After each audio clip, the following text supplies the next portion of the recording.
Well, in my life, I use it all the time, basically to stay centered. Before, I think like everyone, I would go through this moment when you're tired, when you're unhappy, when you're grumpy, or when you're stuck, or when you have less energy, all of that.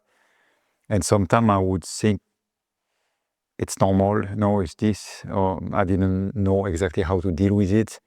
Now, what I do is I'm constantly watching my energy, and it's not an effort anymore, it's natural. So I'm usually feeling pretty good. And if something becomes off, I'm immediately on alert mode. So I can have a little cursor, and first I'm being a bit stressed, or a bit too hectic, or being impatient, or being whatever. I know there's something off. I don't consider that normal. I know it's happening also for a reason, but I look at why is it happening. And so immediately I can see, because maybe I was doing too much. Or maybe now it's time to take a break, or maybe it's this, or maybe it's that. And I'm able to quickly, basically, recenter myself without having to necessarily go on a run or go, something would take me time before, take a cold shower or wait for 3 hours because my state of mind is completely off.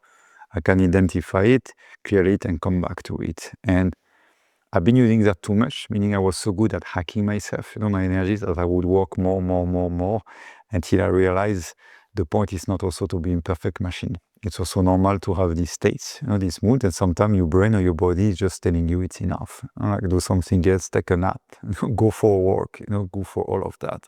So for me, you never find a perfect forever way of functioning.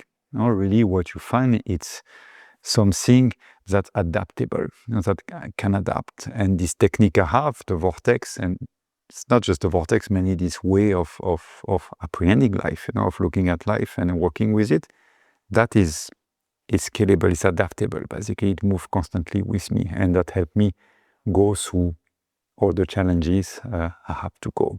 Like recently, we had like a wildfire, who was about to burn our house here completely, and we organized a group prayer with our community. We had 44 people who help us, which was beautiful, who really want to help us. And the fire was coming straight to us. We had to organize it at 3 p.m. The moment 10-20 minutes it was coming to our house, I had left the house. It was really close. I could see the fire. And we started meditating, and the wind changed. One of our manager here saw a 70-meter column of light opening into the dark flames, and the flames going downhill, and the house was protected. And for me, it was a great proof, of our collective power, how we can work together, and that we have a certain level of mastery, of control. We cannot control everything, but we can control to a great degree. Above all, when we do that together and with the right techniques. But the lesson was even bigger. I asked the spirit, why this fire?